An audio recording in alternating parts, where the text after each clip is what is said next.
आधी रात के ठीक 12 बजे हवेली के तहखाने से निकली एक तेज चीख ने पूरे गलियारे की दीवारों को कांपा दिया। सीढ़ियों पर खड़ा अरुण उसी पल जम गया।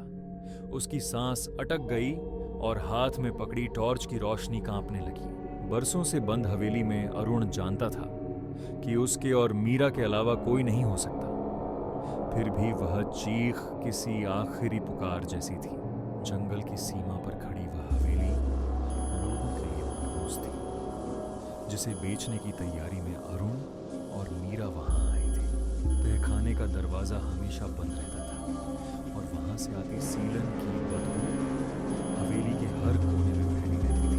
बदबू के बीच वह चीख हवाओं में घुल गई और उसके बाद एक अजीब सी खामोशी छा गई। अरुण को याद आया बचपन में दादा तहखाने का जिक्र करते वक्त चेहरा फेर लिया करते थे। कहा जाता था कि तहखाने में एक औरत को जिंदा दफना दिया गया था। ऊपर के कमरे में बैठी मीरा ने चीख सुनी और उसकी आंखों से नींद गायब हो गई। हवेली की लकड़ी की सीढ़ियां अपने आप चरमराने लगी, जैसे कोई नीचे से ऊपर आ रहा। अरुण ने टॉर्च की रोशनी सीढ़ियों की ओर बढ़ाई। तहखाने का दरवाजा जो घंटों पहले बंद था अब आधा खुला था। ठंडी हवा चलने लगी और दीवारों से टपकती नमी किसी के पसीने की तरह चमक रही थी। ऊपर वाले कमरे में मीरा को ठंडा सा स्पर्श महसूस हुआ।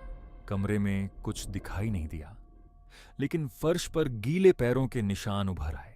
तहखाने के अंदर अरुण ने दीवार से टिका एक पुराना आईना देखा। आईने की धुंधली सतह पर धीरे धीरे एक औरत का चेहरा उभर आया।